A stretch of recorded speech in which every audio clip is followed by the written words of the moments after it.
Assalamualaikum warahmatullahi wabarakatuh. Jumpa kembali di channel Ngulik Horor. Channel ini menceritakan tentang kisah-kisah misteri. Di kesempatan kali ini saya akan melanjutkan kisah misteri yang berjudul Berhaji dengan Uang Pesugihan. Seperti apa kelanjutan ceritanya? Tak perlu lama-lama lagi. Mari kita lanjutkan ceritanya. Kret! Pintu terbuka. Mas Firman dan Ustadz Kaidir yang datang. Bergegas aku bangkit, menyapa mereka. Dalam hati berharap tidak ada pembahasan tentang pesugihan di depan anak-anakku. Kedatangan mereka tidak begitu lama. Setelah mengobrol sebentar dengan Mas Fajar, mereka pun akhirnya pulang. Wan, sudah mau jam 5, sholat asar dulu, ucapku. Astagfirullahaladzim, Wan sampai lupa bu. Saking senangnya melihat bapak, malasnya. Aku dan Wawan pergi ke musola. Sekembalinya dari musola, terlihat ibu dan bapak mertuaku sudah duduk di samping Mas Fajar. Mur, itu tangan Rima kenapa? Tanya Mas Fajar. Waktu main di ruang tengah tidak sengaja nabrak kaca, balasku. Rama yang dorong ayah, timbal Rima. Rama, jangan begitu, bahaya. Nanti kalau adik kenapa-kenapa bagaimana? Mas Fajar menegur Rama. Bukan Rama ayah, perempuan jelek yang mendorong Rima, balasnya. Perempuan jelek siapa? Tanya Mas Fajar. Mukanya jelek, banyak darahnya, jelasnya. Mas Fajar melirik ke arahku. Begitu pula dengan Wawan. Rama cuma salah lihat mas, ucapku. Tidak bu, elak Rama. Sudah, yang penting sekarang Rima tidak kenapa-kenapa. Ibu mertuaku memotong percakapan kami. Kutatap jam di ponsel, sudah menjelang maghrib. Dari tadi Mas Fajar sedang asik mengobrol dengan Rama dan Rima. Sudah sayang, ayahnya harus istirahat, ucapku seraya menghampiri Rama dan Rima. Yah, ibu, protes mereka berdua. Besok kesini lagi. Tidak apa-apa Mur, ucap Mas Fajar. Iya, namanya juga anak-anak, kangen sama bapaknya. Kok malah diajak pulang? Sahut ibu mertuaku. Kan besok anak-anak masih sekolah bu, balasku. Bisa nanti kan pulangnya, 1 atau 2 jam lagi, jawab ibu mertua. Aku memilih untuk diam, tidak menanggapi ucapan ibu mertua. Tidak lama azan maghrib berkumandang. Bergegas aku pergi ke musola. Tanpa sadar di belakang ada Wawan yang membuntuti. Bu, tunggu bu, panggil Wawan sambil berlari kecil. Ibu kenapa sih? Tanyanya. Tidak kenapa-kenapa Wan, balasku. Ibu lagi ada masalah sama nenek ya? Tanya Wawan. Tidak kok Wan, elakku. Jangan bohong bu, Wawan bisa melihat sendiri. Dari tadi ibu sepertinya tidak mau menatap nenek. Terus duduknya juga jauh-jauhan, kata Wawan. Iya Wan, ada masalah sedikit pas kemarin nenek ke rumah, jawabku. Tuh kan, masalah apa sih bu? Wawan juga pengen tahu. Udah, kamu tidak usah tahu, balasku seraya masuk ke dalam musola. Yah, ibu begitu terus, balasnya lalu kemudian ikut masuk ke musola. Sesudah sholat kami kembali ke kamar perawatan. Kini aku lebih banyak diam, tidak mau banyak bicara. Sayang, sekarang pulang dulu ya. Besok kesini lagi sama ibu. Kasihan tuh, ibu dari tadi duduk nungguin, ucap Mas Fajar. Iya ayah. Memang kedua anakku itu lebih menurut dengan bapaknya. Murni pulang dulu ya mas, ucapku seraya mencium punggung tangan Mas Fajar. Diikuti oleh Wawan, kemudian pamit pada ibu dan ayah mertuaku. Keesokan harinya, sehabis maghrib kami kembali ke rumah sakit. Sekalian aku membawa bekal makanan untuk Mas Fajar. Wah, mas kangen sekali sama masakan kamu Mur. Mas Fajar terlihat senang dengan apa yang kubawa. Ia pun memakannya dengan lahap. Enak Mur, ucap Mas Fajar sesaat setelah menghabiskan makanannya. Seharusnya aku senang dengan pujiannya, namun hanya senyum tipislah yang bisa kutunjukkan. Semua peristiwa Rahasia dan teror yang terjadi akhir-akhir ini sepertinya sudah mengubah perasaanku kepada Mas Fajar. Di satu sisi aku tetap mencintainya, namun di sisi lain tetap tidak bisa memaafkan perbuatannya. Ada apa, Mur? Mas Fajar sepertinya mulai curiga dengan perubahan sikapku. Tidak apa-apa, Mas, balasku. Kriat, pintu terbuka. Ibu mertuaku masuk ke dalam kamar. Yah, ibu telat. Murni tadi bawa makanan enak, Bu, ucap Mas Fajar. Ibu sudah makan, balasnya seraya duduk di sofa. Bu, malam ini tidak usah menjagain Fajar ya. Loh, kenapa emangnya, Jar? Ibu sudah datang ke sini kok. Tidak apa-apa, Fajar cuma pengen Murni yang temenin. Mas Fajar menatapku. Mau kan, Mur? Sambungnya. Nanti anak-anak bagaimana, Mas? Balasku. Nanti biar ibu saja yang jaga anak-anak. Ya sudah, Mas. Dengan berat hati, aku harus menyetujui permintaan Mas Fajar. Sekitar pukul 9 malam, anak-anak dan ibu mertuaku pulang. Kini hanya tinggal aku dan Mas Fajar saja. Jadi kamu sudah tahu, Mur. Perkataan Mas Fajar itu sontak membuatku kaget. Ibu sudah cerita semua, Mur. Termasuk kamu yang tidak mau kasih pinjam uang. Apakah ibu cerita alasan Murni tidak mau kasih pinjam uang, Mas? Tanyaku. Iya, intinya kamu tidak mau Mas sembuh kan? Astagfirullahaladzim. Setiap hari Murni doain Mas biar cepat sembuh. Sekarang Mas malah nuduh Murni begitu. Ujarku. Kalau begitu, kenapa kamu tidak mau pinjemin ibu uang? Tanya Mas Fajar. Mas sudah tahu kan uangnya untuk dibelikan apa? Iya, Mas sudah tahu. Jadi ngapain Mas tanya ke Murni? Mas sudah tahu juga kan kalau itu dosa besar. Allah Maha Pengampun, Mur. Nanti bisa taubat. Yang penting Mas dan keluarga kita aman dulu dari kejaran jin pesugihan. Astagfirullahaladzim, Mas. Mas jangan lupa kalau Allah Maha mengetahui segala sesuatu, termasuk niat buruk Mas itu. Ingat, Mas, azab Allah itu pedih. Sebagian sudah Mas rasakan di tanah suci. Itu baru azab dunia. Lalu bagaimana dengan azab di akhirat nanti? Sudah, kamu jangan ceramah. Sebagai istri Murni wajib mengingatkan Mas sebelum semuanya terlambat. Maksud kamu apa? Kamu mau ngedoain Mas cepat-cepat mati? Murni tidak bilang begitu, Mas. Elaku. Sudah, capek ngomong sama kamu, Mur. Mas Fajar mengalingkan wajahnya. Kutatap punggungnya. Orang yang sangat kucintai ternyata sudah jatuh terlalu dalam, hingga berani-berani ingin mempermainkan Allah. Ya Allah, berikanlah suamiku hidayah ya Allah, ucapku dalam hati, diikuti air mata yang mengenang di pelupuk mataku. Mas Fajar memalikan badan. Buru-buru kuseka air mata sebelum ia melihatnya. Kamu tidak ngalamin apa yang Mas alamin, Mur. Semua yang Mas alami itu memang karena perbuatan Mas sendiri. Mas mengakui Mas melakukan itu semua demi kamu dan anak-anak. Apalagi waktu itu tidak ada pilihan lain, Mur. Banyak pilihan lain, tapi Mas terlalu mengikuti bujuk rayu setan. Balasku. Coba Mas pikirkan, bagaimana kalau anak-anak sampai tahu? Sambungku. Makanya, kamu harus bisa jaga rahasia. Sebaik-baiknya menyimpan bangkai, pasti akan tercium juga. Wawan sudah mulai curiga semenjak mengalami kejadian-kejadian aneh akhir-akhir ini. Malahan kemarin dia sampai kesurupan dan mau membunuh Murni. Mas Fajar terlihat terkejut. Sepertinya ibu mertuaku belum menceritakan bagian itu. Apa ibu gak cerita? Tanyaku memastikannya. Ibu tidak cerita. Sekali ini saja, Mas. Murni minta Mas jujur.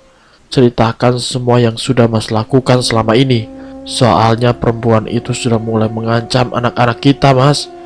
Mas Fajar hanya terdiam, menatapku lumayan lama. Waktu itu Mas benar-benar terpaksa selama beberapa hari mencari pinjaman, tapi tidak ada satupun yang mengasih. Mas Firman dan ibu tidak bisa bantu banyak, apalagi biaya rumah sakit terus membengkak. Akhirnya ibu kenalin Mas sama Pak Endi. Dia salah satu paranormal yang lumayan terkenal di tempat ibu. Dari sana Mas diajak pergi ke Gunung Gede untuk melakukan perjanjian.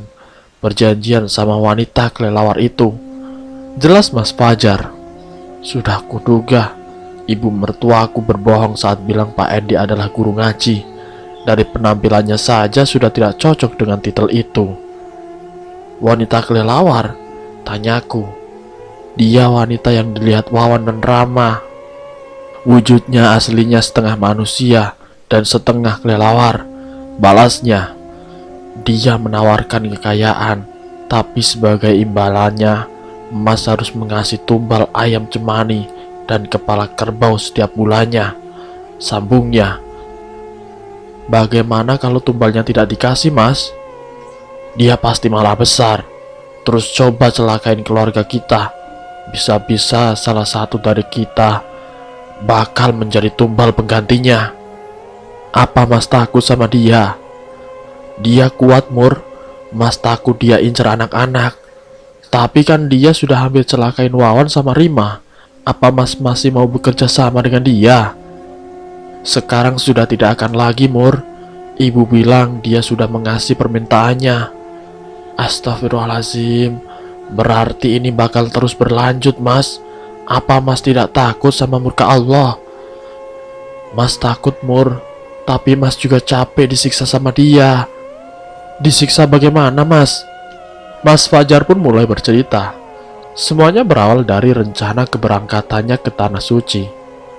Jujur, Mas sebenarnya tidak mau pergi haji. Tapi Mas gak enak menolak ajakan Ustadz Kaidir terus. Dengan terpaksa Mas Fajar akhirnya pergi ke Tanah Suci, walaupun ibu mertuaku sudah melarangnya. Pak Endi bilang sebelum berangkat harus dilepasin dulu, ucap Mas Fajar. Apanya yang dilepasin, Mas? Si wanita kelelawar itu. Dia sering ikut Mas terus. Bahaya kalau dia sampai ikut ke Mekah. Hal yang dikhawatirkan Pak Endi pun terjadi, tanpa disadari olehnya. Si wanita kelelawar itu ikut ke Mekah. Alhasil di sana menjadi bulan-bulanan jin muslim menjaga tempat-tempat suci. Mas melihat dia disiksa, Mur, dipukul, diseret dan dicambuk. Semua yang dia rasakan, Mas juga merasakan. Di perjalanan pulang, Ustadz Kaidir menawarkan untuk melepaskan jerat pesugihan itu. Mas Fajar sudah mengiyakan, tapi ternyata itu hanya basa-basi saja. Setibanya di rumah, Mas Fajar malah bercerita pada ibu mertuaku. Alhasil mereka melakukan ritual tambahan untuk permintaan maaf. Anak buah si wanita kelelawar itu marah besar waktu melihat dia pulang ke sini dalam kondisi mengenaskan. Ritual permintaan maaf sudah dilakukan, namun itu saja tidak cukup. Si wanita kelelawar malah minta lebih. Dia minta salah satu dari anak kita, Mur. Astagfirullahaladzim. Spontan aku beristighfar. Selama beberapa hari, Pak Endi melakukan perundingan, tapi tidak membuahkan hasil. Para jin pesugihan yang ingin balas dendam itu terus menyerang Mas Fajar, hingga akhirnya mereka membawa Mas ke tempatnya. Bawa gimana, Mas? Ini mungkin tidak masuk akal, Mur, tapi benar-benar kejadian. Jiwa alias sukma Mas dibawa sama mereka ke tempat penyiksaan. Ya Allah, di tempat itu Mas disiksa habis-habisan, diikat pakai rantai, ditarik-tarik seperti kambing, dicambuk memakai pecut berduri, sampai harus berjalan di bara api. Rasanya seperti mimpi, Mur, tapi sakitnya masih terasa. Apa waktu itu Mas pernah ke rumah? Tanyaku. Soalnya ceritanya mirip dengan yang kulihat sehari setelah Mas Fajar koma. Iya, dia beberapa kali bawa Mas ke rumah. Di sana Mas berusaha minta tolong kepada kamu dan anak-anak. Ya Allah, ternyata benar. Apa yang benar, Mur? Aku pun menceritakan semua kejadian setelah Mas Fajar koma. Jadi kamu sama Wawan lihat? Iya, Mas. Si wanita kelelawar itu pun datang menemui Mas Fajar. Ia membawa Mas Fajar pergi dari tempat itu. Tidak lama Mas Fajar pun bangun dari koma. Kenapa dia nolongin Mas? Tanyaku. Yang jelas dia sempat bilang kalau permintaannya sudah disetujui. Ayam cemani dan kepala kerbau itu maksudnya. Iya, Mur. Apa Mas tidak pernah berpikir untuk lepas dari wanita kelelawar itu? Sempat terlintas, Mur. Tapi dia selalu tahu, terus datang mengancam Mas. Sekarang pertanyaannya murni ganti. Apa Mas mau terbebas dari pesugihan itu? Mau, Mur, tapi susah. Sekarang tidak ada pilihan lain. Tidak ada gimana. Kalau Mas berhenti sekarang, semua yang Mas dapat selama ini bakalan diambil lagi. Murni ikhlas daripada harus ngasih makan anak-anak pakai uang haram.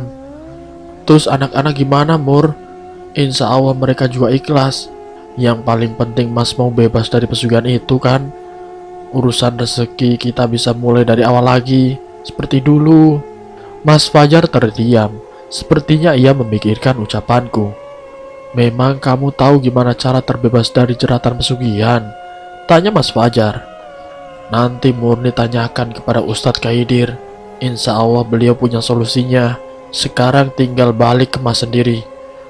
Mas mau, Mur. Mas juga sudah capek terus dikejar-kejar mereka.